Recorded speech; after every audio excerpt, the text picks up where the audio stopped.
ፕሬዚዳንት ዶናልድ ትራምፕ ከተዘጉ 3 ቀን ሊሞላቸው የተቃረቡትን የአሜሪካ የመንግስት መስሪያ ቤቶች ምክንያት በማድረግ እሳቸውም ሆኑ የበጀት ዳይሬክተሩ የትኛዎቹን የዲሞክራቶች ተቋማት እንደሚሰሩ እየተነጋገሩ ስለመሆኑ አሳውቀዋል።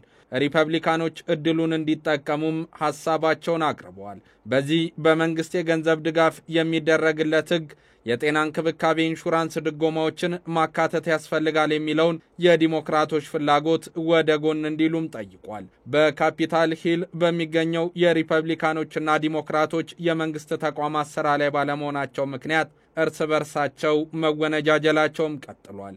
በዚህ ምክንያትም በመቶ ሺዎች የሚቆጠሩ የፌደራል ሰራተኞች ቤት እንዲቆዩ ወይም ጊዜያዊ እረፍት እንዲወስዱ ታዘዋል። ሌሎች ደግሞ ያለ ክፍያ ለመስራት ተገደዋል። አንዳንድ የፌደራል ፓርኮችም ለጎብኚዎች የተዘጉ ሲሆን እንደ ስታቹ ኦፍ ሊበሪቲ ያሉ ደግሞ ክፍት ሆነዋል።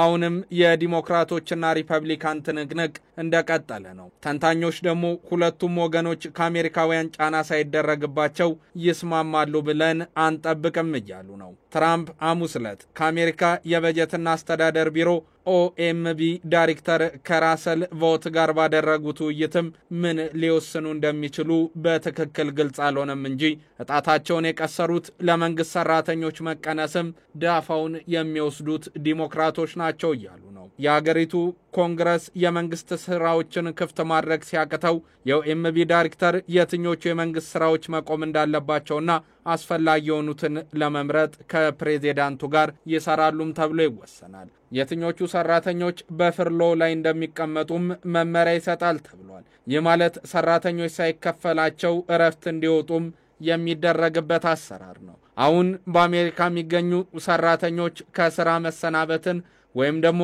እረፍት መውሰድን የሚፈልጉበት ጊዜ አይደለም። ምክንያቱም መጪውን የእረፍት ጊዜያቶች አስታኮና የገናና የአዲስ ዓመትን ክብረ በዓላትም ተመልክቶ ብዙ ሰራተኞች እረፍት መጠየቃቸው ስለማይቀር ነው።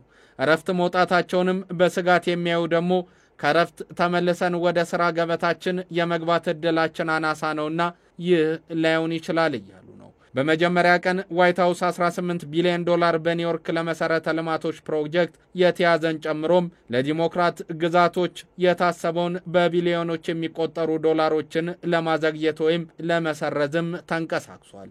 ኒውዮርክ ሴናተር ቼክ ሹመር እና የተወካዮች ምክር ቤት ዲሞክራት መሪ ሃንክ ጄፈርም ግዛት ነው። የመንግስት መስሪያ ቤቶች እንደገና እንዲከፈቱ ከተፈለገ ሁለቱ ወገኖችም አንድ ላይ መሰብሰብ አለባቸው ማለት ነው። ነገር ግን አሁንም ድረስ ዲሞክራቶችና ሪፐብሊካኖች በሚያግባባቸው ጉዳይ ላይ ቁጭ ብለው ለመነጋገር ፍቃድን አላሳዩምና ሐሳባቸው ለየቅል ሆኗል። ይህ ደግሞ ምንም በማያውቀውና ስራውን መስራት አለበት ተብሎ በሚታሰበው የሰራተኛው መደብ ላይ ቀጥተኛ የሆነ ተጽዕኖን በዛች ሀገር እያመጣ ነው። የሕግ አውጪዎቹ በሴኔቱ በድምጽ ብልጫ ጉዳይ ላይ ለመቋጨትም በቀናት ውስጥ እንደገና ይሰበሰባሉም ተብሎ ይጠበቃል። ሪፐብሊካኖች ምንም ነገር ሳይያዝበት በጀቱን ማሳለፍም ይፈልጋሉ።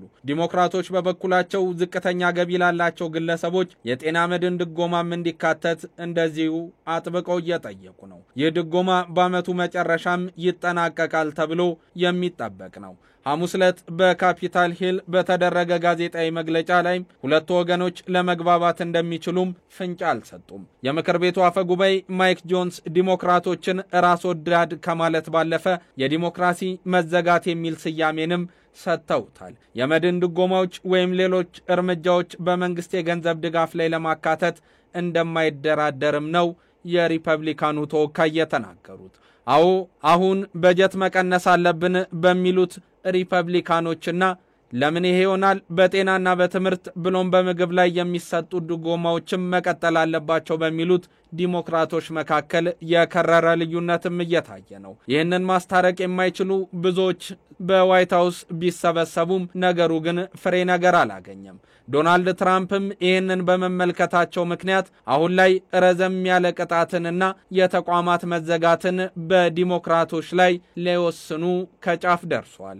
ይሄ ደግሞ በበርካቶች ዘንድ ድጋፍን ያስገኘላቸው እየሆነም ነው። ለመሆኑ ሪፐብሊካኖች ለሰራተኛው መደብ አሜሪካውያን የጤና መድንን ለመስጠት አልፈለጉም ከማለት ባለፈ ትራምፕ ብዙ የፌደራል ሰራተኞችን ለማባረር የሰነዘሩት ዛቻም ትርጉም የለሽ ነው ወደሚለው እየወሰዱ ነው። ዲሞክራቶች ሰራተኞች መቀነስ የለባቸውም፣ በጤናም ላይ የሚደረገው ድጎማ መቆም የለበትም ብለን በምንነጋገርበት በዚህ ሰዓት ዶናልድ ትራምፕ ግን የግላቸውን ውሳኔ ለመወሰን ከጫፍ ደርሷል ሲሉም ነው የከሰሷቸው። ፖለቲከኞች ጣት በሚቀሳሰሩበት በዚህ ወቅት የአሜሪካ መንግስት አገልግሎቶች መቆም የጀመሩ ሲሆን በሺ የሚቆጠሩ የፌዴራል ሰራተኞችም ቤት ለመቆየት እየተገደዱ ነው። የኮንግረሱ የበጀት ጽሕፈት ቤት ባወጣው ግምት መሰረትም ወደ 700 ሺህ የሚጠጉ የፌዴራል ሰራተኞች ያለ ክፍያ እረፍት ይወስዳሉ ተብሎ እንደሚጠበቅም ደጋግሞ እየገለጸ ነው። ክፍያ ባይፈጸምላቸውም አስፈላጊ ተብለው የሚታሰቡ የፌዴራል ሰራተኞች ስራቸውን ግን ቀጥለዋል።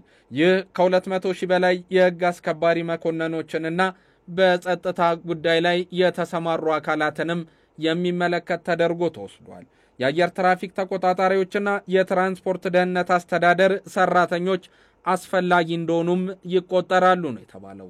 የመንግስት መስሪያ ቤቶች ከዚህ ቀደም በተዘጉበት ወቅት እነዚህ ሰራተኞች ታመናል በማለት መደወል በመጀመራቸው በዋና ዋና አይሮፕላን ማረፊያዎች ላይም አንዳንድ መዘግየቶች አጋጥመው እንደነበረም የሚታወስ ነው። ነገሩን የሚመረምሩ ሰዎች ግን ዛሬስ ይህ ነገር ይቀጥላል ወይ?